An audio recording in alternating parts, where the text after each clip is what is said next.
கிறிஸ்துவுக்குள் பிரியமானவர்களே, கர்த்தரும் இரட்சகருமாய் இயேசு கிறிஸ்துவின் ஈடின் நாமத்தினாலே உங்கள் யாவரையும் வாழ்த்துகிறேன். தேவன் அருளிய அப்பம் மினிஸ்ட்ரி சேனல் மூலியமாக உங்களோடு சந்திப்பதில் மிகுந்த மகிழ்ச்சி அடைகிறேன். தினம்தோறும் அதிகால வேளையிலே பரிசுத்த வேதாந்திலிருந்து ஒரு பகுதியை நாம் தியானித்து நம்முடைய குடும்ப பாதுகாப்பிற்காக நாம் ஜெபித்து வருகிறோம். இந்த மாசத்திலே கடைசியில் வந்துவிட்டோம். நீதிமொழிகள் 10ஆம் அதிகாரம் 27 முதல் 30 ஆகிய வசனங்கள். கர்த்தருக்கு பயப்படுதல் ஆயுசு நாட்களை பெருக பண்ணும், துன்மார்க்கருடைய வருஷங்களோ குறுகி போகும். நீதிமான்களின் நம்பிக்கை மகிழ்ச்சியாகும், துன்மார்க்கருடைய அபட்சையோ அழியும். கர்த்தரின் வழி உத்தமர்களுக்கு அரண், அக்கிரமக்காரருக்கோ கலக்கம். நீதிமான் என்றும் அசைக்கப்படுவதில்லை, துன்மார்க்கர் பூமியில் வசிப்பதில்லை. ஹல்லேலூயா. கிறிஸ்துவுக்குள் பிரியமானவர்களே, இன்னைக்கு செய்தி என்ன அப்படின்னு சொல்லி பார்க்கும்போது, அசைக்கப்படுவதில்லை, நீதிமான் என்றும் அசைக்கப்படுவதில்லை. நிறைய குடும்பத்திலே காலவெளியில இணைந்ததுங்க. கர்த்தருடைய கிருபையினாலே கர்த்தருடைய நாமம் மகிமைப்படட்டும். நம்ம வாழ்க்கையிலே, அனுதின வாழ்க்கையிலே நம்ம செக் பண்ணி பார்க்கணும் அப்படின்னா ஒரே ஒரு காரியம் இருக்கு. ஒரு 3 காரியம் கூட சொல்லலாம். தீமையை வெறுக்கணும், கர்த்தருக்கு பயப்படுகிற பயம், அது முதல் பாயிண்ட். உமது வேதத்தை விட்டு விலகுற துன்மார்க்கர்ன்னு எழுதப்பட்டிருக்கு. வேதத்தை விட்டு விலகும் போது ஒரு மனுஷன் துன்மார்க்கனா மாறுறான். தீமையை பின்பற்றும் போது உலகத்துள்ள ஒரு பாவத்துல போய் சிக்கி கொள்றான். ஆவிக்குரிய வாழ்க்கையிலே ஆசீர்வாதத்தை பெற்றுக்கொள்ளணும் அப்படின்னு சொல்லி என் வாழ்க்கையில நான் கையில பைபிள் எடுத்து வாசித்து பார்த்ததில்லை. தேவனுக்கு பிரியமானபடி வாழ்ந்தால் நம்ம குடும்பம் ஆசீர்வாதமா இருக்கும். இது நான் கையில பைபிள் எடுத்து வாசித்து நான் கண்டுபிடிச்சது. என் வாழ்க்கையில நான் கர்த்தரை விட்டு தள்ளி போன எத்தனையோ காரியங்கள் உண்டு. ஆனா கையில பைபிள் எடுத்து வாசித்து பார்க்கும்போது, எல்லா பக்கமும் வாசிக்கும் போது, ஒரு நீதிமான் எப்படி வாழணும், ஒரு பரிசுத்தவான் எப்படி வாழணும், தேவனுக்கு பிரியமா எப்படி வாழணும், ஒரு உத்தமமா எப்படி வாழணும், இப்படிதான் முழு பைபிள் ஃபுல்லா எழுதப்பட்டிருக்கு. தேவனுக்கு பிரியமானபடி எப்படி வாழணும், அன்பு சகல பாவங்களை மூடும் என்று எழுதப்பட்டிருக்கு. அன்பு திரளான பாவங்களை மூடும் என்று எழுதப்பட்டிருக்கு. ஒரு பைபிள் ஃபுல்லா வாஸ்து ஃபில்டர் பண்ணி பார்க்கும்போது, மன்னிக்கிற சுபாவம் இருக்கணும், இரக்கமுள்ள சுபாவம் இருக்கணும், நன்மை செய்யற பிள்ளைலாம் மாறணும், நற்கிரியை செய்யற பிள்ளைலாம் மாறணும், தான தர்மம் செய்யற பிள்ளைலாம் மாறணும், அழிந்து போற ஆத்மாக்களுக்காக திறப்பு நிற்கணும். இப்படி ஒரு முழு பைபிள் ஃபுல்லா அழகா எழுதி வச்சிருக்காரு. யாரெல்லாம் இணைந்திருக்கிறீங்களோ, சும்மா இருக்கும்போது கண்டிப்பா கையில பைபிள் எடுத்து வாசிங்க. கர்த்தருக்கு பயப்படுதல் ஆயுசு நாட்களே பெருக பண்ணும். டாக்டர் சொல்லியிருப்பாரு, அவ்வளவுதான் முடிஞ்சிட்டு அப்படின்னு சொல்லியிருப்பாரு. என் வாழ்க்கையில அப்படி ஒரு சம்பவம் நடந்தது. 2008 எனக்கு உடம்பு சரியில்லாம இருந்துச்சு. ஹாஸ்பிட்டல்ல போய் படுத்தேன். ஒரு 6 ஹாஸ்பிட்டல், ஒரு 3 நாள் இல்லை 4 நாளுக்குள்ள ஒரு 6 ஹாஸ்பிட்டல் போயிருப்பேன். 6 ஹாஸ்பிட்டல் 8 ஹாஸ்பிட்டலே போயிருப்பேன். இங்கே கவனிச்சா சரியில்லை, உடனே அடுத்த ஹாஸ்பிட்டல், உடனே அடுத்த ஹாஸ்பிட்டல், உடனே அடுத்த ஹாஸ்பிட்டல். காலையில் ஒரு இடத்துல போய் ட்ரீட்மெண்ட் கொடுத்துருப்போம், மாத்திரை கொடுத்துருப்பாங்க. மத்தியானம் போகும்போது அவங்க வேற மாத்திரை கொடுத்துருவாங்க. அப்படி டக் டக் டக் டக்குன்னு அடுத்த ஹாஸ்பிட்டல். 3 நாளில் சிவியர் ஆயிட்டு, சரீரத்தில் ஒரு பிரச்சனை. கடைசி ஸ்டேஜ் டாக்டர் சொல்லிட்டாங்க, கையெழுத்து வாங்கிட்டாங்க, இந்த பையன் பொழைச்சா பார்ப்போம், இல்லைன்னா அவ்வளோதான் அப்படின்னு சொல்லி கையெழுத்துல வாங்கி முடிச்சுட்டாங்க. 2008 உள்ளது நான் இப்போ சொல்லிட்டு இருக்கேன். ஆனால் நான் வியாபாரி, எனக்கு வியாபாரம் பார்க்க தெரியும், எனக்கு ஏசு எப்படிப்பட்டதுன்னு தெரியாது. நான் ஞாயிற்றுக்கிழமை சர்ச்சுக்கு போவேன், ஆனால் மெய்யான தேவனை எப்படி தொழுது கொள்ளணும்னு எனக்கு தெரியாது. நான் கர்த்தரை விட்டு தள்ளி போய் வாழ்ந்த ஒரு துன்மார்க்கன் தான். கையில் பைபிள் எடுத்து வாசித்து பார்க்கும்போது நான் 2015 2016 நான் முழுசா உள்ள வரேன். ஒரு ரட்சிக்கப்பட்ட அனுபவம் சொல்லலாம், ஆவிக்குரிய வாழ்க்கையில் வளரணும் அப்படின்னு சொல்லி நான் ரொம்ப கஷ்டப்பட்டு தான் உள்ள வரேன். ஆனால் 2008 என்னை ஜீவனோட வச்சிருக்காரு. டாக்டர்லாம் கையெழுத்து வாங்கிட்டாங்க. ஆனால் 2024 நான் உயிரோட இருக்கேன். எப்படின்னு சொல்லி பார்க்கும்போது ஆச்சரியம், அதிசயம், அவ்வளோதான். ஒரு மனுஷனை உயிர் பிச்சை போட்டுதான் வச்சிருக்காரு. கொரோனா நேரத்தில் எத்தனையோ குடும்பத்தில் இறந்து போயிட்டாங்க. எங்கள் வீட்டில் எங்கள் அம்மா இறந்து போயிட்டாங்க. எங்கள் ஃபேமிலியில் மொத்தம் 2 பேர் இறந்து போயிட்டாங்க. இதை ஏன் காலையில சொல்றேன் அப்படின்னா, கர்த்தருக்கு பயப்படுதல் ஆயுசு நாட்களே பெருக பண்ணும் என்று எழுதப்பட்டிருக்கு. துன்மார்க்குடைய வருஷங்களோ குறுகி போகும். என் வாழ்க்கையில நான் துன்மார்க்கனா தான் வாழ்ந்தேன். 2008 ஒரு ஆபரேஷன், உழைக்க மாட்டான்னு சொன்னாங்க. ஆனா இன்னை வரையும் உயிர் பிச்சை போட்டு வச்சிருக்காரு. இதை ஏன் காலையில சாட்சியா சொல்றேன் அப்படின்னா, ஒரு மனுஷன் துன்மார்க்கனா வாழும்போது தேவனுடைய கோபம், தேவனுடைய தண்டனை அங்க எல்லாம் இருக்கும். ஆனா மனம் திரும்பி தேவனிடத்திலிருந்து இரக்கங்களை பெற்றுக்கொண்டு, பாவ மன்னிப்பை பெற்றுக்கொண்டு, அவருக்கு பிரியமானபடி வாழ அர்ப்பணிக்கும் போது நமக்கு தீர்க்காயுசு தருகிறார். நிறைய குடும்பத்துல யோசிப்பாங்க, எனக்கு இந்த பிரச்சனை இருக்கு, எனக்கு அந்த பிரச்சனை இருக்கு அப்படிம்பாங்க. ஆனால் கர்த்தருடைய வார்த்தைக்கு நம்ம எவ்வளவு தூரம் கீழ்ப்படுகிறோம், எவ்வளவு தூரம் உண்மையா இருக்கிறோம், அதெல்லாம் பரலோகத்துல தேவன் பார்த்துட்டு இருக்கிறாரு. இதையே நம்ம காலையில சொல்ல வேண்டியிருக்கு அப்படின்னா, நிறைய குடும்பத்துல இஷ்டம் போலதான் வாழ்வாங்க, வெளியே தெரியாது. 24 மணி நேரம் வாழ்க்கையில எங்களை யாரு கேட்பா அப்படின்னு சொல்லிட்டு இஷ்டம் போல வாழ்ந்துட்டு இருப்பாங்க. ஆனா பரலோகத்துல தேவன் பார்த்துட்டு இருப்பாரு. ஒரு மனுஷன் கர்த்தருக்கு பிரியமானபடி வாழ்ந்தால் அவ்வளவும் தரார். நம்ம என்னெல்லாம் ஆசைப்படுறோம் அவ்வளவும் தரார். ஆனா தேவனுக்கு பிரியமானபடி இருக்கணும். என் வாழ்க்கையில நான் ரட்சிக்கப்பட்ட பின்பாக நான் வியாபாரத்துல இருந்ததுனால ரொம்ப கடன்ல கஷ்டப்பட்டு ஊழித்து வந்தவன். ஆனால் நான் என்ன தெரியுமா ஆசைப்பட்டேன்? மிஷினரியா போகணும்னு சொல்லி ஆசைப்பட்டேன். நார்த்துக்கு போகணும்னு சொல்லி ஆசைப்பட்டேன். இப்படிதான் நான் ஆசைப்பட்டேன். எனக்கு மிஷினரி ஊழியத்துக்கு போகணும்னு சொல்லி ரொம்ப ஒரு ஆசை. ஆனா நான் இருந்த பகுதியிலே கொஞ்சம் தள்ளி ஒரு கிராமத்துல கொண்டு போய் அழகா என்னை அங்க சர்ச்சில் வச்சு அழகா செதுக்கி கொண்டு வந்தார்.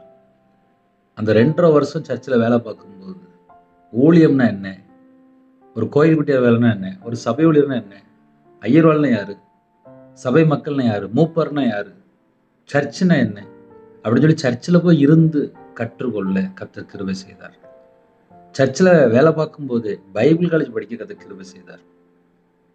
ஒரு துன்மார்க்கன் மனம் திரும்பணும்னு சொல்லி நினைக்கும் போது தூக்கி விடுறாரு. இதை ஏன் சொல்லித்தரேன் அப்படின்னா, ஒருத்தன் பாவத்துல வாழ்ந்துட்டு இருக்கான், அக்கிரமத்துல வாழ்ந்துட்டு இருக்கான், சாபத்துல வாழ்ந்துட்டு இருக்கான்.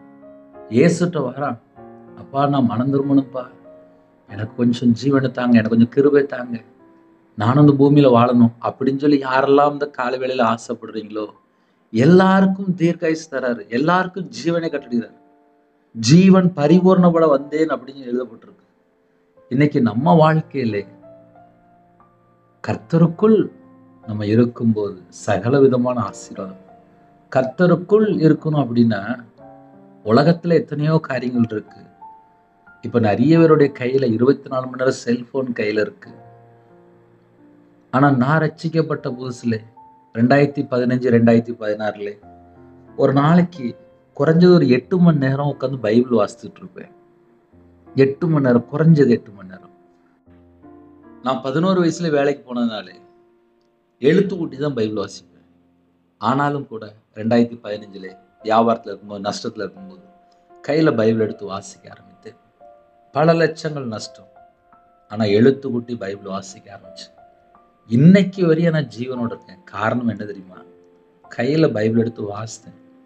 பைபிள்ல இப்படிலாம் எழுதப்பட்டிருக்கு. ஐயோ என் வாழ்க்கை இப்படி இல்லையே, என் வாழ்க்கை இப்படி இல்லையே, என் வாழ்க்கை இப்படி இல்லையே, என் வாழ்க்கை இப்படி இல்லையே, நான் இஷ்டம் போல வாழ்ந்துட்டு இருக்கிறேனே அப்படின்னு சொல்லி என் இருதயத்துக்குள்ள குத்தப்பட்டவனாக வேதனை, அந்த உள்ளத்துக்குள்ள ஒரு பாரம். என்ன தெரியுமா பாரம்?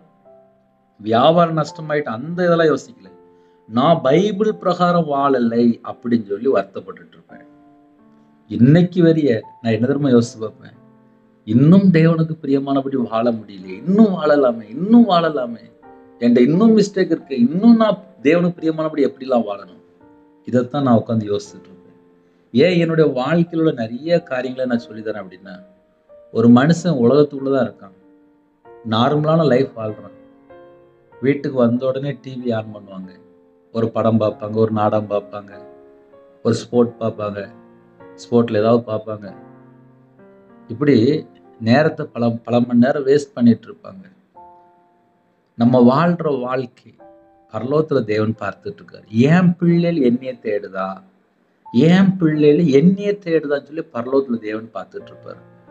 நிறைய குடும்பத்துல ஆசீர்வதிக்கப்பட வேண்டும் என்று ஆசைப்படுவாங்க.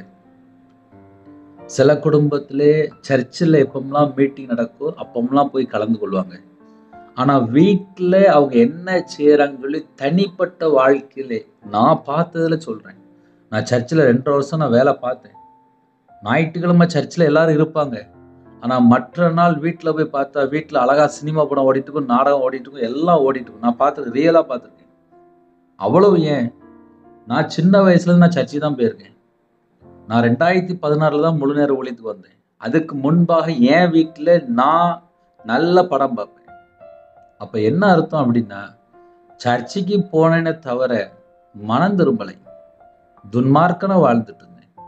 இதை ஏன் காலையில சொல்லி தரேன் அப்படின்னா, ஒரு குடும்பத்திலே ஆசீர்வாதம் வேணும் அப்படின்னா அதுக்கு நம்ம 24 மணி நேரம் எப்படி வாழ்றோம், அந்த ஒண்ணுதான் இன்னைக்கு பாயிண்ட். தீர்காயுசோட வாழணுமா, நம்ம எப்படி வாழ்றோம், இதை நம்ம 24 மணி நேரம் நார்மலா செக் பண்ணி பார்க்கலாம். நார்மலா கர்த்தருக்கு பயப்படுதல் ஆயுசு நாட்களை பெருக பண்ணும். ஒரு மனுஷன் கர்த்தருக்கு பயந்து வாழ்ந்தால் தீர்காயுசு. கர்த்தருக்கு பயந்து வாழணும். கர்த்தருக்கு பயந்து வாழணும் அப்படின்னாலே தீமையான எந்த ஒரு காரியமும் அந்த மனுஷனோட வாழ்க்கையில தொடரக்கூடாது. ஆனா தேசம் முழுவதும் கடைசி காலத்துல கெட்டு போற வாசல் தான் விரிவா திறக்கப்பட்டிருக்கு. ஒரு செல்போன்ல எடுத்து நல்லது பாக்குறாங்களோ இல்லையோ, கெட்டது பாக்குறதா நிறைய காரியங்கள் உள்ள வந்துகிட்டே இருக்கு. நம்ம டிவி ஆன் பண்ணி ஒரு நியூஸ் பாக்குறோமோ இல்லையோ, தேவையில்லாத 10 காரியங்கள் உள்ள வருது. நம்ம நேரத்தை வேஸ்ட் பண்ணிருக்கு. யார்கிட்டயாவது போன் பேசுவாங்க, 2 நிமிஷம் பேச வேண்டிய காரியத்தை 20 நிமிஷம் பேசிட்டு இருப்போம். தேவையில்லாத வீண் வார்த்தைகள். இப்படி எத்தனையோ மிஸ்டேக் நம்மளுடைய வாழ்க்கையில நடந்துட்டு இருக்கு. புறங்கூர்ன தப்பு, பரிசுத்தவான்களை தப்பா பேசின தப்பு, ஏகப்பட்ட சட்டம் பைபிள் எழுதி வச்சிருக்காரு.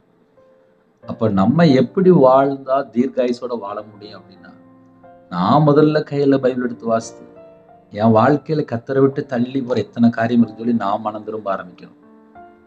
அப்பதான் நான் தீர்காயுசோட வாழ முடியும். அதே போல செய்தி யாரெல்லாம் கேட்குறீங்களோ, நீங்க தீர்காயுசோட வாழணும் அப்படின்னா நீங்க தீமையான காரியங்களை வெறுத்தா மட்டும்தான் தீர்காயுசோட வாழ முடியும். இப்படிதான் பைபிள் எழுதப்பட்டிருக்கு. அதனால காலை வேளையில செய்தி பேசுறேன். இந்த செய்தி பேசும்போது என்னோட வாழ்க்கையில எப்படிலாம் நான் அனுபவிச்சுட்டு இருக்கேன், எப்படிலாம் மிஸ்டேக் இருக்கு, எப்படிலாம் இன்னும் மிஸ்டேக் இல்லாம வாழணும், எல்லாம் சேர்த்து சொல்லித்தாரு. அதனால சில குடும்பத்திலே இந்த செய்தி கேட்கும்போது புதுசா இருக்கும். கர்த்தருடைய வார்த்தைக்கு யாரெல்லாம் கீழ்ப்படிந்து வாழ்றாங்களோ அந்த குடும்பத்தை பரலோகத்துல தேவன் ஆசீர்வதிக்கிறார். பரலோகத்துல தேவன் ஆசீர்வதிக்கும் போது உங்களுடைய சந்ததிகள் ஆசீர்வதிக்கப்படுகிறது, உங்களுடைய வம்சம் ஆசீர்வதிக்கப்படும், உங்க குடும்பத்துல எல்லாருக்கும் தீர்காயுசு தருவார். இதெல்லாம் எப்போ? கையில பைபிள் எடுத்து வாசிக்கணும். என் வாழ்க்கையில நான் 5 வருஷம் கண்ணீரோட அழுது பைபிள் வாசித்தேன். ஊழியத்துல 2016 வரும்போது 2015 2021 வரையும் அழுதுதான் பைபிள் வாசிப்பேன். இப்படிதான் நான் பைபிள் வாசிச்சிருக்கேன். பல மணி நேரம் உட்காந்து பைபிள் வாசிப்பேன். ஏன்னா பைபிள் வாசித்தா புரியாது, எனக்கு யாரும் சொல்லி தரல, நானா உட்காந்து வாசிப்பேன். இன்னைக்கு நிறைய குடும்பத்துல பைபிள் வாசிக்க மாட்டேங்கிறாங்க, வேதனையான காரியம். அதனால உங்க வீட்டுல உங்க குடும்பத்துல பைபிளுக்கு நீங்க எந்த அளவுக்கு முக்கியத்துவம் கொடுக்குறீங்களோ அந்த அளவுக்கு உங்க குடும்பம் ஆசீர்வதிக்கப்படும். காலை வேளையில ஒரு 10 நிமிஷம் நீங்க செய்தி கேட்குறீங்களா, இந்த 10 நிமிஷம் உங்களோட வாழ்க்கையில மாற்றம் வரணும். 2019 ஒரு சர்ச்சில் உபவாச மீட்டிங் சிஎஸ் சர்ச்சில் போய் மெசேஜ் கொடுத்தேன். அடுத்தாப்புல 2023 போனேன்.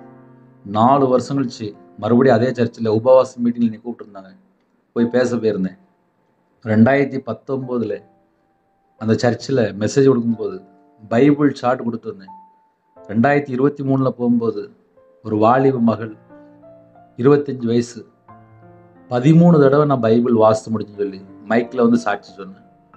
2019 ஒரு தடவை போய் உபவாச மீட்டிங்ல மெசேஜ் கொடுத்தேன். 2023 போய் அந்த சர்ச்சில் போய் மறுபடியும் மெசேஜ் கொடுக்கும்போது இந்த அண்ணன் பைபிள் எப்படி வாசின்னு சொல்லி கொடுத்தாங்க. நான் 13 தடவை வாசித்து முடித்தேன். தேவன் எனக்கு யுத்த அபிஷேகம் கொடுத்தாரு. நான் எங்கேயும் போயெல்லாம் கேட்கல, வீட்டில் நான் பைபிள் வாசித்து ஜெபம் பண்ணிட்டு இருந்தேன். எனக்கு யுத்த அபிஷேகம் கொடுத்தாரு. இன்னைக்கு நான் யுத்த அபிஷேகம் கிடைச்சனால நான் அபிஷேகம் நிரம்பி ஜெபம் பண்ண தேவன் எனக்கு கிருபை கொடுத்தாருன்னு சொல்லி மைக்ல சாட்சி சொன்னாங்க. தேவனோட நாம மகிமைப்படுச்சு. அப்போ ஆவிக்குரிய வாழ்க்கையில வளரணும் அப்படின்னா கையில பைபிள் எடுத்து வாசித்து, வசனம் இப்படி எழுதப்பட்டிருக்கே, நான் இப்படி இல்லையாப்பா அப்படின்னு சொல்லி கண்ணில் கண்ணீர் வடி. எனக்கு இப்படிதான் நான் ரட்சிக்கப்பட்டேன். இன்னும் கூட யோசித்துட்டு இருக்கேன். ஏன்னா உமது வேதத்தை விட்டு விலகிற துன்மார்க்கர் என்று எழுதப்பட்டிருக்கு. வேதத்தை விட்டு விலகும் போதே நான் துன்மார்க்கனா மாறிடுறேன். அப்ப பைபிள் அவ்வளவு ஸ்ட்ராங்கா இருக்கு. தீமையை யோசிக்கும் போதே தவறுகிறார்கள் அல்லவோ? ஒரு மனுஷன் தீமையை யோசிக்கும் போதே தவறுகிறான். அப்ப 24 மணி நேரம் வாழ்க்கையில தீமை அப்படின்னு ஒண்ணு உள்ள வரக்கூடாது. இவ்வளவு ஸ்ட்ராங்கா பைபிள் எழுதப்பட்டிருக்கு. அப்ப நம்ம வாழ்க்கையில ஆசீர்வாதங்களை பெற்றுக்கொள்ளணும் அப்படின்னா நம்ம எந்த அளவுக்கு அர்ப்பணிக்க வேண்டியது. இப்படிதான் என் வாழ்க்கையில நான் யோசிச்சுட்டு இருக்கேன். துன்மார்க்குடைய வருஷங்களை குறுகி போகும் என்று எழுதப்பட்டிருக்கு. ஒரு மனுஷன் துன்மார்க்கனா வாழ்றானா அவனுடைய ஆயுசு நாட்கள் குறுகி போகுமா? அப்ப கர்த்தருடைய வார்த்தையை விட்டு விலகியாச்சுனாலே தீர்காயுசு கம்மி போல இருக்கு. கர்த்தருடைய வார்த்தையை விட்டு விலகக்கூடாது. கர்த்தருடைய வார்த்தையில நிலைத்திருக்கணும். நல்ல காலம் கடைசியா இருக்கு. வேதனையான சில காரியம் உண்டு. ஏன்னா இஷ்டம் போல வாழ ஆரம்பிச்சிட்டாங்க. பிள்ளைகள் திருமணம் வேண்டாங்கிறாங்க, பையன் திருமணம் வேண்டாங்கிறாங்க, அம்மா அப்பா பார்த்தா வீட்டுல அழுதுட்டு இருக்கிறாங்க. என் பிள்ளை என் வார்த்தை கேட்க மாட்டேங்குது, 35 வயசு ஆயிட்டு, வெளிநாட்டுக்கு போயாச்சு, நல்ல வேலை, நல்ல சம்பளம், லட்ச லட்சமா வருது, ஆனா திருமணம் மட்டும் வேண்டாங்கிறாங்க. 29 வயசு, லட்சமா சம்பளம் வருது, ஆனா மாப்பிள்ளை கிடைக்க மாட்டேங்குது. நிறைய குடும்பத்துல திருமணம் முடியாமல் வாழ்ந்துட்டு இருக்கிறாங்க.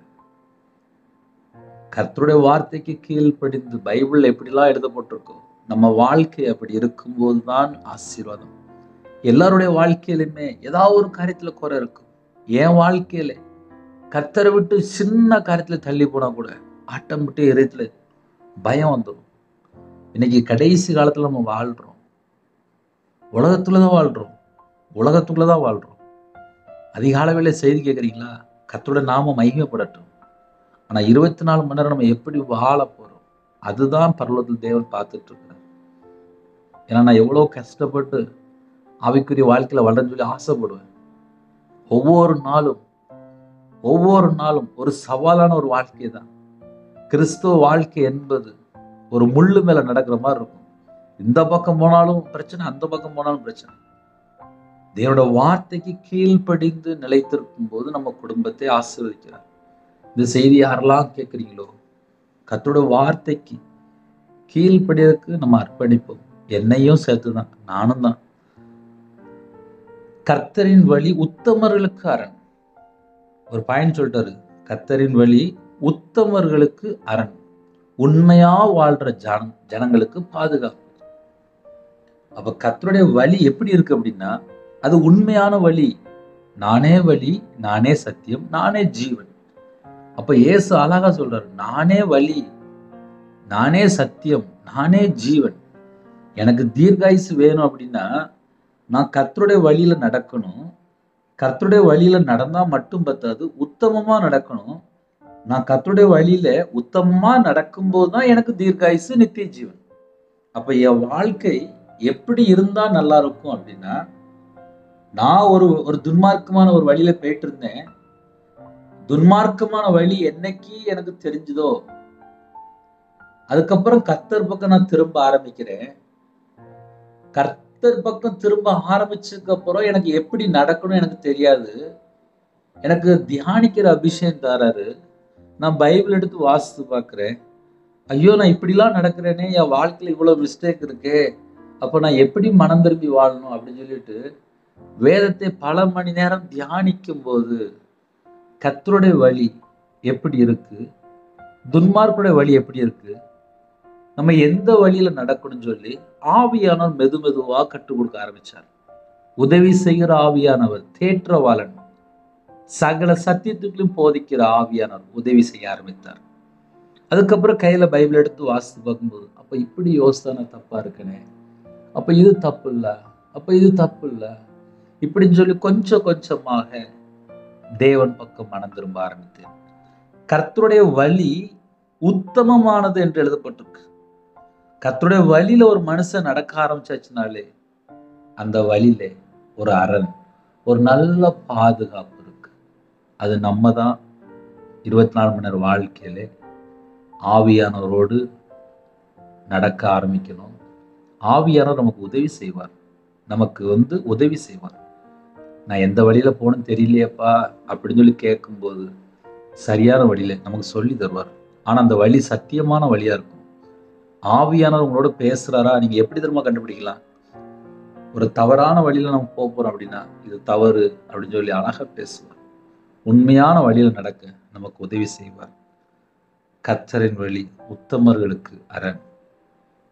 அதனால யாரெல்லாம் அதிகாலையில் இணைந்திருக்கிறீங்களோ உங்க வாழ்க்கை கர்த்தருக்கு பிரியமானபடி இருந்துச்சு அப்படின்னா சகல விதமான ஆசீர்வாதம். துன்மார்க்கருடைய அபட்சையோ அழியும் என்று எழுதப்பட்டிருக்கு. துன்மார்க்கருடைய விருப்பம் அப்படி இல்லைன்னா எதிர்பார்ப்பு அழியும் என்று எழுதப்பட்டிருக்கு. கர்த்தருடைய வார்த்தை விட்டு விலகி ஒரு துன்மார்க்கமான காரியத்தை யோசித்தாச்சு அப்படின்னாலே அது எவ்வளவு பெரிய விருப்பமா இருக்கலாம், எவ்வளவு பெரிய எதிர்பார்ப்பா இருக்கலாம், அதெல்லாம் அழிஞ்சு போயிடும் அப்படின்னு சொல்லி போட்டிருக்கு. அழியும் அப்படின்னா என்ன அர்த்தம் அப்படின்னா கர்த்தருடைய வார்த்தையை விட்டு விலகியாச்சுனாலே அவங்க வேற ஏதோ ஒரு வழியில போயிட்டு இருக்கிறாங்க. அது பாவியின் வழியா இருக்கும், இல்ல பொல்லாத வழியா இருக்கும், இல்ல தீமையான வழியா இருக்கும்.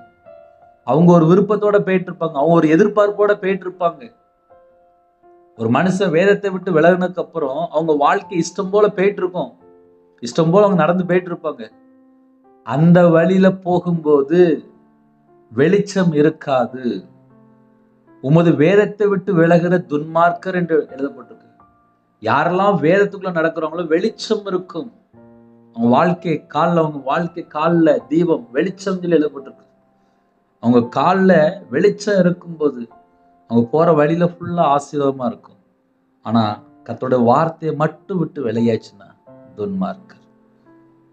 ஒரு மனுஷன் துன்மார்க்கனா வாழ்ந்துட்டு ஏதாவது ஆசைப்பட்டாலோ, ஏதாவது விருப்பப்பட்டாலோ, ஏதாவது எதிர்பார்ப்பு இருந்தாலோ அதெல்லாம் அழிஞ்சு போயிரும் சொல்லி எழுதப்பட்டிருக்கு. அப்போ தீமையான காரியத்தை வெறுத்து கர்த்தருக்கு பயந்து வாழும்போது தீர்காயுசு, நீதிமான விரும்புகிற காரியம் கொடுக்கப்படும். அதே நேரத்துல துன்மார்க்கமா நடந்தா அது கிடைக்காது. கர்த்தரின் வழி உத்தமர்களுக்கு பாதுகாப்பு, உண்மையா வாழ்ற ஜனங்களுக்கு பாதுகாப்பு. அக்கிரமக்காரருக்கோ கலக்கம் என்று எழுதப்பட்டிருக்கு. என் வாழ்க்கையிலே நான் கர்த்தருடைய வார்த்தையை விட்டு விலகி வாழ்ந்ததுனாலே எனக்கு அந்த ஒரு வசனத்தினுடைய அர்த்தம் என்ன, அதனுடைய ஆழம் என்ன எனக்கு சொல்ல முடியும். ஏன்னா நான் பாவத்துல வாழ்ந்திருக்கேன், நான் அக்கிரமத்துல வாழ்ந்திருக்கேன், நான் துன்மார்க்கனா வாழ்ந்திருக்கேன். ஒரு மனுஷன் துன்மார்க்கனா வாழும்போது அவங்க என்னெல்லாம் ஆசைப்படுறாங்களோ எதுவுமே கிடைக்காது. என் வாழ்க்கையில நான் சாகிற வரையும் நான் வியாபாரம் பார்க்கணும்னு சொல்லி ஆசைப்பட்டேன். ஆனா துன்மார்க்கனா வாழ்ந்தேன். எனக்கு ஃபர்ஸ்ட் எது பிடிக்கும் அப்படின்னா வியாபாரம் பிடிக்கும். ஆனா நான் எதை ஆசைப்பட்டனோ அதையெல்லாம் அழிச்சிட்டாரு. காரணம் என்ன தெரியுமா? துன்மார்க்கன் விரும்புறதெல்லாம் அழியும் என்று எழுதப்பட்டிருக்கு. ரெண்டாவது, அக்கிரமக்காரருக்கும் கலக்கம். வியாபாரத்தில் இருக்கும்போது பல லட்சங்கள் கடன். ஏன்? இயேசுவை நேசிக்கல, தேவன் மேல விருப்பம் இல்லை, பரிசுத்தாவே பெற்றுக்கொள்ளணும், அபிஷேகத்தை பெற்றுக்கொள்ளணும், ரட்சிப்புக்குள்ள வரணும், எதுவுமே எனக்கு தெரியாது. நான் இஷ்டம் போல வியாபாரத்துல சகல விதமான இதுல வாழ்ந்துட்டு இருந்தேன். அவ்வளவுதான். ஒரு நாள் நடு ரோட்ல வந்து நின்னேன். அதுக்கப்புறம் கையில பைபிள் எடுத்து வாசிக்க ஆரம்பிச்சேன். இது ஏன் தெரியுமா காலைல சொல்றேன்? அக்கிரமக்காரருக்கோ கலக்கம் என்று எழுதப்பட்டிருக்கு. கர்த்தருடைய வார்த்தை விட்டு விலகியாச்சுனாலே கலக்கம், ஆட்டோமேட்டிக்கா குழப்பம், பிரச்சனை, போராட்டம் எல்லாம் வந்துடும். வீட்டு முன்னாடி தான் சர்ச்சு இருக்கும், ஆனா சர்ச்சுக்கு போக மாட்டாங்க, ஒயின் ஷாப் போயிட்டு இருப்பாங்க. வீட்டு முன்னாடி தான் சர்ச்சு இருக்கும், சர்ச்சில் போய் முழங்கால் போட்டு ஜெபம் பண்ண மாட்டாங்க. வீட்டு முன்னாடி தான் சர்ச்சு இருக்கும், கையில பைபிள் எடுத்து வாசிக்க மாட்டாங்க. அந்த குடும்பம் எப்படி ஆசீர்வாதமா இருக்கும்? இப்படிலாம் நம்ம யோசித்து பார்த்தா ஏகப்பட்டது சொல்லலாம். நான் ஏன் வாழ்க்கையில ஏன் சொல்றேன் அப்படின்னா, ஒரு மனுஷனுடைய வாழ்க்கையில அனுபவம்னா என்ன, ரட்சிக்கப்பட்ட அனுபவம் என்ன, எப்படி வாழ்றான். அதனால நிறைய மிஸ்டேக், நிறைய வாழ்க்கையில ஒவ்வொரு நாள் நம்ம கண்டுபிடிக்கணும். அப்பதான் ஆசீர்வாதம். நீதிமான் என்றும் அசைக்கப்படுவதில்லை. என்றும், அந்த வேர்டை நீங்க அழகா எழுதிக்கலாம். உங்க வீட்டுல ஒரு டைரி இருந்தா நீங்க எடுத்து எழுதிக்கலாம். என்றும் ஒரு மனுஷன் நீதிமானா இருந்துட்டான் அப்படின்னா என்றும் அசைக்கப்படுவதில்லை. அந்த வேர்டு அவ்வளவு ஸ்ட்ராங்கா இருக்கு. என்றும் அசைக்கப்படுவதில்லை. எவ்வளவு பெரிய பிரச்சனை வேணா வரட்டுமே, நீதிமான் என்றும் அசைக்கப்படுவதில்லை. ஒரு 10 நிமிஷம் சொல்லுங்களேன். நீதிமான் என்றும் அசைக்கப்படுவதில்லை. நீதிமான் என்றும் அசைக்கப்படுவதில்லை. நீதிமான் என்றும் அசைக்கப்படுவதில்லை. நீதிமான் என்றும் அசைக்கப்படுவதில்லை. உங்க வாழ்க்கையிலே கர்த்தருக்கு பிரியமானபடி வாழ்ந்தால் என்றும் நீங்க அசைக்கப்படுவதில்லை. ஹalleluya. அது மாத்திரமல்ல, கர்த்தருடைய வார்த்தையை விட்டு விலகியாச்சுனாலே துன்மார்க்கர். துன்மார்க்கர் பூமியில் வசிப்பதில்லை. நீதிமானை குறித்து எழுதப்பட்டிருக்கு, அசைக்கப்படுவதில்லை, என்றும் அசைக்கப்படுவதில்லை. துன்மார்க்கர் பூமியில் வசிப்பதில்லை. இந்த ரெண்டுக்குள்ள வித்தியாசத்தை கண்டுபிடிக்கணும். இன்னைக்கு உள்ள செய்தி என்ன தெரியுமா? இந்த கடைசி பாயிண்ட் தான் இன்னைக்கு செய்தி.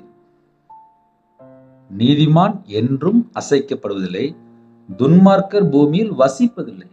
இதுக்கப்புறம் நம்ம வாழ்க்கை எப்படி இருக்கு, நம்ம என்ன செய்யறோம், எல்லாமே கண்டுபிடிக்கலாம். ஹalleluya. கர்த்தருக்கு பயந்து வாழ்ற ஜனங்களுக்கு தீர்காயுசு. கர்த்தருடைய வார்த்தையை விட்டு விலகி வாழும்போது வருஷங்கள் குறுகி போயிடுது. அதனால எல்லாம் கையில பைபிள் எழுதி தந்துட்டாரு. நம்ம வாசிப்போம், தியானிப்போம், நம்ம குடும்பம் ஆசீர்வாதமா இருக்கும். வேதத்தின்படி வாழ அர்ப்பணிப்போம், நம்ம குடும்பம் ஆசீர்வாதமா இருக்கும். ஒரு சின்ன ஜெபம் பண்ணுவோம். கண்களை மூடி ஜெபம் செய்வோம். அன்பின் கர்த்தாவே, உம்மை நன்றியோடு துதிக்கிறோம்ப்பா. கர்த்தர் கொடுத்த புதிய நாளுக்காக ஸ்தோத்திரம். புதிய நாளிலும் கர்த்தருடைய நாமம் மகிமைப்படட்டும். உமக்கு பிரியமானபடி வாழ அர்ப்பணிக்கிறோம். எங்கள்கிட்ட குறை இருக்குப்பா, எங்களுடைய குறைகளை மன்னிங்க. கர்த்தருக்கு பிரியமானபடி வாழ அர்ப்பணிக்கிறோம். எங்களுக்கு சகலவிதமான வாசல் தந்தாங்க. உங்க கிருபையினால் நிரப்புங்க. உங்களுடைய பிரசன்னத்தில் முடுங்க. ஜெப அபிஷேகம் தாங்க, தியானிக்கிற விஷயம் தாங்க, துதிக்கிற விஷயம் தாங்க. உங்களுடைய வல்லமையினால் நிரப்புங்க. உங்களுடைய பிரசன்னத்தில் முடுங்க ராஜா. ஆவிக்குரிய 9 கனிகளினாலும் ஆவிக்குரிய 9 வரனாலும் நிரப்புங்க. யாரெல்லாம் தாழ்த்துறோளோ அவங்களோட சிரசின் மேல் ஆசீர்வதிங்க. அவங்களோட கையின் கீழ் ஆசீர்வதிங்க. அவங்களோட அப்பத்தின் தண்ணி ஆசீர்வதிங்க. கிருபையின் வரனால் நிரப்புங்க. ஞான வரனால் நிரப்புங்க. தீர்க்க தரிசனம் வரனால் நிரப்புங்க ராஜா. சகல குடும்பத்தை கர்த்தர் ஆசீர்வதிங்க. இந்த நாளிலும் யாரெல்லாம் பிறந்தநாள் கொண்டாடுறாங்களோ உங்க பிள்ளைகளை கர்த்தர் கறந்துட்டு ஆசீர்வதிங்க. திருமண நாள் கொண்டாடுறாங்க, அவங்களோட சிரசின் மேலே அப்பா ஆசீர்வதிங்க. அவங்களோட வம்சம் பழகி பெறட்டும். கற்பத்தினியா ஜெபிக்கிறாங்க, கர்த்தர் பலகைகளை திறந்து அப்பா அவங்க பிள்ளைகளை ஆசீர்வதிங்கப்பா. இடம் கொள்ளாமல் போக மட்டும் ஆசீர்வதிங்கப்பா. பழகி பெருகட்டும். மாசமா இருக்காங்க, தாய்மொழியும் ஆசீர்வதிங்க. டெலிவரி போடுறாங்க, கர்த்தர் கூட இருங்க. திருமண தேவைக்கா ஜெபிக்கிறாங்க, கர்த்தரே வாசல் திறந்து எல்லா தடையெல்லாம் நீக்கி அப்பா திருமணத்தை நடத்தாங்க. ரட்சிக்கப்பட்ட குடும்பமாகத்தாங்க. திருமணம் முடிந்ததுக்கு அப்புறம் டைவர்ஸ் அளவுக்கு பிரச்சனை ஓடிட்டு இருக்கு. அந்த எல்லா பிரச்சனைக்கும் ஒரு முடிவு கொண்டு வாங்க. மதுபான அடிமை இருக்காங்க, போதை காரியங்கள், கஞ்சா பழக்கம், விக்கிர வழிபாடு, மாந்திரியம், பிள்ளி சுமி ஏவரில் எந்தெந்த குடும்பத்தில் கட்டப்பட்ட நிலைமையில் இருக்காங்களோ இந்த எல்லா செத்தகிரியில் அழிக்க விடட்டும். இயேசு கிறிஸ்து ரத்தத்தினாலே இயேசு கிறிஸ்து நாமத்தை சுட்டறியப்பட்டோம். கர்த்தர் கிருபையாக அப்பா அவனுடைய பிள்ளைகளை மீட்டுக் கொள்ளுங்க. எல்லா குடும்பமும் ரட்சிக்கப்பட வேண்டும். வெளிநாட்டில் இருக்காங்க, கர்த்தர் உன் பிள்ளைகளோட கூட இருந்து பாதுகாப்பு தந்து தீர்காயுசு தந்து சகலவிதமான வாசல் திறந்து சம்பூர்ணமாக நிரப்பி ஆசீர்வதிங்க. படிக்கிற பிள்ளைகள் ஜெபிக்கிறாங்க, தேவையில்லாத ஃப்ரெண்ட்ஷிப், தேவையில்லாத எண்ணங்கள், தேவையில்லாத சிந்தனைகள், தேவையில்லாத அப்பா செல்ஃபோன் அடிமை, தேவையில்லாத காரியங்களை போய் சிக்கிக்கக்கூடாது. படிக்கிற பிள்ளைகள் ஃபர்ஸ்ட் ரேங்க் எடுக்கணும். கர்த்தர் உதவி செய்யுங்க. சகலவிதமான வாசல் திறந்தாங்க. காலை வேளையிலே அப்பா போட்டில் போடுறாங்க, விசைப்படகு, நாட்டுப்படகு, இன்னுமாக விவசாயத்துக்கு போட்டு வராங்க, வியாபாரத்துக்கு போகிறாங்க, கம்பெனி வச்சுருக்காங்க, வேலை பார்க்குறாங்க. காலை வேளையில் வாட்ச்மேன் ஜெபிக்கிறாங்க, செக்யூரிட்டி ஜெபிக்கிறாங்க, போலீஸ் ஆஃபீஸ் ஜெபிக்கிறாங்க, ஆர்மியில் ஜெபிக்கிறாங்க, அதிகாரிகள் ஜெபிக்கிறாங்க, தலைவர் ஜெபிக்கிறாங்க. சில குடும்பத்திலே அப்பா டீச்சர் ஜெபிக்கிறாங்க. இன்னுமாக டாக்டர், நர்ஸ், ஐடி ஃபீல்டில் எத்தனையோ குடும்பத்தில் இணைந்திருக்காங்க. யாரெல்லாம் வெளியில் பஸ்ஸில் போகிறாங்களோ, காரில் போகிறாங்களோ, ட்ராவலிங்கில் இருக்காங்களோ, டிரைவிங் லைனில் இருக்காங்களோ எல்லா குடும்பத்துக்கும் கர்த்தருடைய கரம் கூட இருக்கணும். கர்த்தரை விட்டு தள்ளி போகிற எந்த ஒரு காரியங்களும் வேண்டாம்ப்பா. உமக்கு பிரியமானபடி வாழணும். எங்களுக்கு கிருபை தாங்கப்பா. எங்கள்கிட்ட குறை இருக்கு, இதெல்லாம் மன்னிச்சு மறுபடியும் ஆசீர்வதிங்க. இந்த நாளிலும் ஜெபித்த குடும்பத்தை கர்த்தர் தீர்காயுசு தந்து ஆசீர்வதிங்க. சம்பூர்ணமாக பழுகி பெருக வேண்டும். எல்லா குடும்பத்திலும் உபத்திரத்தில் கர்த்தர் மாட்டிட்டாங்க. கடனில் கஷ்டப்படுறாங்க, இந்த கடனுக்கு ஒரு முடிவு கொண்டு வாங்கப்பா. நிறைய குடும்பத்திலே என்ன செய்வது என்று தெரியாம யோசிக்கிறாங்க. அந்த அளவுக்கு பிரச்சனைகள், பாடுகள், நிந்தைகள், அவமானங்கள், கஷ்டங்கள். நிறைய குடும்பத்துல குழுல வாங்கின கொடுக்க முடியல. ஜொல் லோன் இருக்கு, பேங்க் லோன் இருக்கு, பிசினஸ் லோன் இருக்கு, டிரைவிங். எத்தனையோ குடும்பத்திலே அப்போ புதுசா நான் ஒரு வண்டி வாங்கி ஓட்டுன்னு சொல்லிட்டு ஒரு வண்டிக்காக ஒரு லோன் போட்டாங்க, அதை ஒன்றும் முடிக்க முடியல. ஃபைனான்ஸ்ல வாங்கியிருக்காங்க, ஹாஸ்பிட்டல் செலவுக்காக அப்பா பணம் வாங்கியிருக்காங்க, சொந்தக்காரன்ட்ட வாங்கியிருக்காங்க. சில குடும்பத்திலே வாங்கின கொடுக்க முடியல. நிறைய லோன் இருக்கு, எத்தனையோ லோன் இருக்கு. யாரெல்லாம் கஷ்டப்படுறாங்களோ கர்த்தர் கிருபை செய்யுங்கப்பா. நாங்கள் கர்த்தருடைய வார்த்தையை விட்டு விலகி வாழ்ந்துட்டோம். எங்களுக்கு கிருபை தாங்கப்பா. எங்களை மன்னிங்கப்பா. மன்னிச்சு உங்க ரத்தத்தினால கழுவி உங்க பிள்ளைகளை நீதிமானா மாற்றி ஆசீர்வதிங்கப்பா. நாங்கள் கர்த்தரை விட்டு விலகி போயிட்டோம்ப்பா, விலகி போயிட்டோம்ப்பா. எங்களை மன்னிச்சிருங்கப்பா, எங்களை மன்னிச்சிருங்கப்பா. உங்களுடைய வேத வசனத்தை நாங்கள் இன்னும் கீழ்ப்படியலப்பா. எங்கள் பாவத்தை மன்னிச்சிருங்கப்பா, மன்னித்து ஆசிரியங்கப்பா. நிறைய குடும்பத்தில் தனிமையில் வாழ்கிறாங்க, விதவையாக இருக்காங்க, திக்கற்ற பிள்ளை இருக்காங்க, ஹோமில் இருக்காங்க, ஹாஸ்டலில் இருக்காங்க, சில குடும்பத்தில் முதியோர் இல்லத்தில் இருக்காங்க, ஊனமுற்றோர் ஜெபிக்கிறாங்க, கண்ணு தெரியாது ஜெபிக்கிறாங்க. எல்லா குடும்பத்துக்கும் கர்த்தர் கரத்துட்டு ஆசிரியக்கணும். ஜெபித்த எல்லா குடும்பத்தையும் கர்த்தர் ஆசிரியங்க. மிஷனரி மாதிரி உங்களுடைய கரத்தில் அர்ப்பணிக்கணும், பரிசுத்தவான் உங்களுடைய கரத்தில் அர்ப்பணிக்கணும், தேவனர்லையே அப்போ மினிஸ்டர் உங்களுடைய கரத்தில் அர்ப்பணிக்கணும். இந்த நாளுக்கு ஜெபித்த குடும்பம் எல்லாம் ரட்சிக்கப்படணும்ப்பா. அப்பா அந்த பாவியை அர்ப்பணிக்கணும்ப்பா. உமக்கு பிரியமானபடி நாங்கள் வாழணும்ப்பா.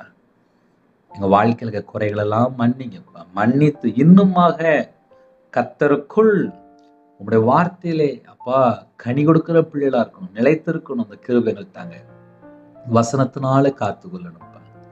தேவனால் பிறந்தவன் தன்னை காக்கிறான் என்று எழுதப்பட்டிருப்பா, பொல்லாங்கன் அவனை தொடான் என்று எழுதப்பட்டிருப்பா. உங்களுடைய வார்த்தையிலே அப்பா நாங்கள் நிலைத்து இருக்கணும். அந்த கிருபை தாங்கப்பா. நாங்கள் எல்லாரும் வெளிச்சத்தின் பிள்ளையா இருக்கணும். ஆவியானவர் எங்களை சகல சத்தியத்திலும் வழி நடத்துங்க. உங்களுடைய கரத்தில் அர்ப்பணிக்கிறோம். சகல சத்தியத்திலும் போதிக்கிற ஆவியானவரே எங்களுக்குள்ள வாங்கப்பா. நீங்களே தேவனுடைய ஆலயம் என்று சொல்லியிருக்கீங்க. இதயத்துக்குள்ளே பிதா குமாரன் பரிசுத்தாவியானவர் அப்பா நீங்க தங்கறதுக்கு தடையா இருக்கிற எல்லா சத்துரு கிரியெல்லாம் வேரோட சுட்டரிக்கப்படட்டுப்பா. இயேசு கிறிஸ்து ரத்தத்தினால இதயத்தை கழுவுங்கப்பா. இதயத்துக்குள்ள நீங்க வாங்கப்பா. தலையிலிருந்து உச்சந்தால் வரை எல்லா அவைகளெல்லாம் இயேசு கிறிஸ்து ரத்தத்தினால கழுவப்படட்டும்பா.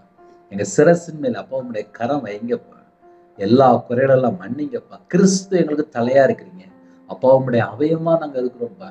எங்க உடம்புல ரத்தம் எல்லாம் இயேசு கிறிஸ்து ரத்தமா மாறட்டும். கலாத்தியர் 4:6 தேவன் தமது குமாரனுடைய ஆவியை உங்கள் இருதயங்களை அனுப்பினார் என்று பேசப்படி குமாரனுடைய ஆவியினால் நிரப்பி ஆசிரியங்க. சம்பூர்ணமாக ஆசிரியங்க. எல்லா குடும்பமும் தீர்காயுசை பெற்றுக்கொள்ளட்டும். சம்பூர்ணமான ஆசீர்வாதங்களை பெற்றுக்கொள்ளட்டும். நாங்கள் கர்த்தருக்கு பிரியமானபடி வாழ எங்களை தாழ்த்திரோம், அர்ப்பணிக்கிறோம். எங்களை வெறுமையாக்கி அப்பா உங்களுடைய பாதத்தில் அர்ப்பணிக்கிறோம். எந்தெந்த குடும்பத்துல ஹாஸ்பிட்டல் இருக்காங்களோ அந்த குடும்பத்தை உங்களுடைய கரத்தை அர்ப்பணிக்கும் ராஜா. எத்தனையோ குடும்பத்துல பலவீனத்தோடு படுத்த படுக்கையில அப்பா சரீரத்துல பலவீனத்தோடு ஜெபிக்கிறாங்கப்பா. சில குடும்பத்துல கேன்சர்ல பாதிக்கப்படுறாங்க, கிட்னி பிரச்சனை பாதிக்கப்படுறாங்க, ஸ்ட்ரோக்ல பாதிக்கப்படுறாங்க. எந்த இடத்துல அப்பா சரீரத்துல பலவீனம் இருக்கோ, சில குடும்பத்துல வைரஸ்ல பாதிக்கப்படுறாங்க, காய்ச்சல், சளி, இருமல், சில குடும்பத்துல அலர்ஜி, சில குடும்பத்துல தேவையில்லாத செத்த கிரிகள், அந்த எல்லா கிரிகளும் அழிக்கப்படும் ராஜா. அப்போ அவங்க பிள்ளைகளுக்கு விரோதமா கிரீஸ்ற எல்லா தேவையில்லாத செத்த கிரிகள் அழிக்கப்படும் ராஜா. ஒவ்வொரு குடும்பத்தையும் பரிசுத்தப்படுத்துங்கப்பா. அப்பா அவங்களோட அக்கிரமங்களுடைய பாவத்தையெல்லாம் மன்னித்து குணமாக்குங்கப்பா. எங்களோட பலவீனம், எங்களோட நோய் எல்லாவற்றையும் சிலுவையில சுமந்து வரே உங்களுடைய தழும்புள்ள கரத்தினாலே உங்க பிள்ளைகளை தொட்டு சுகமாக்கி தாங்க ராஜா. எந்த இடத்துல ஜெபிக்கிறாங்களோ இப்பொழுதே அப்பா பரிபூர்ணமான சுகம் உண்டாகட்டும். இயேசு கிறிஸ்து ரத்தத்தினாலே, இயேசு கிறிஸ்து நாமத்தினாலே பரிபூர்ணமான சுகம் உண்டாகட்டும். ஒவ்வொரு குடும்பத்தையும் கர்த்தர் தொட்டு சுகமாக்கி தர வேண்டும் ராஜா. கர்த்தருடைய நாமம் மட்டுமே படுத்தும். யாரெல்லாம் தங்களை தாழ்த்துங்களோ எல்லா குடும்பத்தையும் கர்த்தர் பூரண சுகம் தர வேண்டும் ராஜா. பரிபூர்ணமாக ஆசீர்வதிக்க வேண்டும். உங்க நாமம் மட்டுமே படுத்தும். உங்களுடைய ஜீவனங்களை தாழ்த்து அப்படின்னும் ராஜா. கர்த்தர் பொறுப்படுத்துவங்க. இந்த நாடிலும் யாரெல்லாம் எந்த நாட்டுக்குள்ள செய்தி கேட்டாங்களோ எல்லா குடும்பமும் கர்த்தருடைய கரத்துல இருக்கணும். கர்த்தர் இடமில்லாமல் போக மட்டும் ஆசீர்வதிங்க. எல்லா குடும்பத்தையும் ஆசீர்வதிங்க. உமக்கு பிரியமானபடி வாழ அர்ப்பணிக்கிறோம். மீதியான வேலை நீங்க பொறுப்படுத்தும். துதி கன மகிமை எல்லாம் முருகே செலுத்துகிறோம். இயேசு கிறிஸ்து பிதாவே ஆமென். தேவனுக்கே மகிமையுண்டாவதாக. கர்த்தர் தாமே உங்களை உங்கள் குடும்பத்தின் சகல காரியத்தையும் சம்பூர்ணமாக திருப்தியாக கர்த்தர் கொடுத்து ஆசீர்வதிப்பாராக. ஆமென். கர்த்தராகிய இயேசு கிருபையும் பிதாவாகியோட அன்பும் பரிசுத்தருடைய ஐக்கியமும் இப்பொழுதும் எப்பொழுதும் சதா காலங்களிலும் நம்மளோடு இருப்பதாக. ஆமென். கிறிஸ்துவுக்கு பிரியமானவர்களே 9363064181 நம்பர் உண்டாது. நாங்கள் உங்களுக்காக குடும்பத்துக்காக ஜெபிப்போம். நீங்கள் உங்களுடைய ஊழியர்களுக்காக தொடர்ந்து ஜெபிங்கள். கர்த்தர் உங்களையும் உங்கள் குடும்பத்தில் சகல காரியத்திலும் சம்பூர்ணமாக திருப்தியாக கர்த்தர் கொடுத்து ஆசீர்வதிப்பாராக. ஆமென். கர்த்தராகிய இயேசு கிருபையும் பிதாவாகியோட அன்பும் பரிசுத்தருடைய ஐக்கியமும் இப்பொழுதும் எப்பொழுதும் சதா காலங்களிலும் நம்மளோடு கொடுப்பதாக. ஆமென். கிறிஸ்துவுக்கு பிரியமானவர்களே கையில பைபிள் எடுத்து வாசிங்க. தேவன் குடும்பத்தை ஆசீர்வதிப்பார். சோர்ந்து போகாதீங்க. எல்லா தடையெல்லாம் நீக்கி கர்த்தரே ஆசீர்வதிப்பார். உங்க குடும்பத்தை கர்த்தரே ஆசீர்வதிப்பார். தேவையில்லாம எந்த ஒரு காரியத்துக்கும் பயப்பட வேண்டிய அவசியம் இல்லை. கர்த்தர் கூட ஆசீர்வதிப்பார். God bless you. Thanks for watching. Please subscribe our channel. Click the like and share. Click the bell. God bless you.